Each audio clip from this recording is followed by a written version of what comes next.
ఉప్పు కాస్త తగ్గించండి స్వామి అంటే మీరంతా నా మీద ఫైటింగ్కి వస్తారండి. ఉప్పు ఉప్పు శరీరానికి తుప్పు పట్టిస్తుందండి. ముప్పు తెస్తుంది అని చెప్పడం నా ఉద్దేశం. అదే ఉప్పుని కాస్త పుక్కిలించడానికి వాడండి, మీ శరీరం అద్భుతాలు చేస్తుంది. అది భోంచేసిన తర్వాత, ఏం తిన్న తర్వాత అయినా బ్రష్ చేసుకోవడం మానేసాం కదా, ఉప్పుతో పుక్కిలించి చూడండి, మామూలుగా ఉండదు అని చెప్తున్నారు. సరే, ఈ రోజున మనం యాక్చువల్గా రోజుకి ఒక మనిషి, సగటు మనిషి తీసుకోవాల్సింది ఎంత?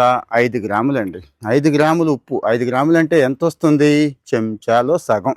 మనం ఎంత చేస్తున్నాం తెలుసా? 10-15 గ్రాములు యావరేజ్ అండి. కొంతమంది 20-25 గ్రాములు కూడా బ్రహ్మాండంగా లాగించేస్తున్నారు. ఎక్కడండి? అంత ఉప్పు వేయట్లేదు కదా కూరల్లో, మా ఆవిడ చెప్పింది నాకు తెలుసు అని అంటారేమో. కూరల్లో కాదండి, జంక్ ఫుడ్స్, స్నాక్స్లో బాగా అలవాటు చేసేసారు. ఏది? ఈ ఉప్పు డైరెక్ట్గా కాదు, టేస్టింగ్ సాల్ట్ రూపంలో. కుర్కురే దగ్గర నుంచి ఇంకోటి బజార్లో ఏం తిన్నా కానీ ఖచ్చితంగా టేస్టింగ్ సాల్ట్ ఉండాల్సిందే. ఆ టేస్టింగ్ సాల్ట్ లేకపోతే లోపలికి వెళ్ళట్లేదు. కానీ చాలామందికి తెలియని విషయం ఏంటంటే, సాల్ట్ ఎంత తీసుకుంటున్నాను, అంటే సరిపడా తీసుకుంటున్నానా, ఎక్కువ తీసుకుంటున్నానా, ఈ లక్షణాలు ఏమన్నా బయటపడే అవకాశం ఉందా అంటే దీనికోసం వేరే రకమైన టెస్ట్లు ఏమీ లేవండి.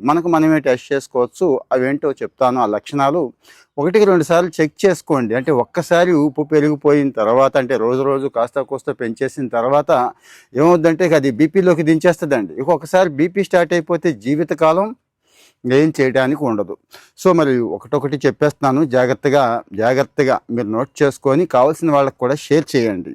నిద్రలో బాగా వెళుతూ ఉంటామండి, దీనికి సుస్సుకి వెళ్తూ ఉండాలి. ఒకసారి కాదు, 2, 3, 4 సార్లు వెళుతున్నారంటే డౌటే. ఈ ఉప్పు ఎక్కువైపోతే కిడ్నీల మీద విపరీతమైన ప్రెజర్ పడుతుందని చెప్పాం కదండి. అది అంటే కాలంతో సంబంధం లేకుండా, ఎండాకాలం చలికాలం లేకుండా ఎక్కువ దాహం వేస్తూ ఉంటుందండి. ఇంకా నీళ్లు తాగాలనిపిస్తూ ఉంటుంది. ఎంత తాగినా కానీ ఇంకా తాగాలనిపిస్తూ ఉంటుంది. అదే మరి సోడియం మాయ అండి.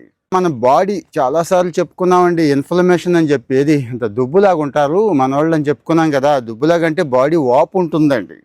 అవయవాలు కూడా లోపల వాచిపోతాయి. అవి కనపడవు కానీ శరీరంలో వాపు కనపడుతూ ఉంటుంది. అది కూడా లక్షణమే. ఉప్పు యాక్చువల్గా డీహైడ్రేషన్ కవర్ అవుతుంది అనుకుంటాం కదండి. అంటే డీహైడ్రేట్ అయినప్పుడు కాస్త తెలుసు కదా, ఉప్పు పంచదార కలిపి తీసుకోమంటాం కదా. ఉప్పు ఎక్కువ తీసుకుంటే బాడీ డీహైడ్రేట్ అయిపోయి శరీరంలో ఉన్నవన్నీ బయటికి కూడా పంపించేస్తుందండి. తలనొప్పి కూడా ఎక్కువైపోతుంది.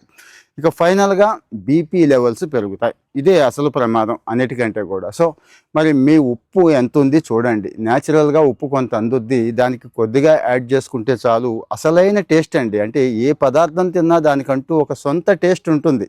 దాన్ని మానేసి మనం ఉప్పుకు అలవాటు పడిపోయామా లేదా అనేది ఒక చిన్న అవగాహన లేకపోవడం వల్ల ఈరోజు ప్రపంచంలో సగానికి సగం మంది బాధపడుతున్నారండి.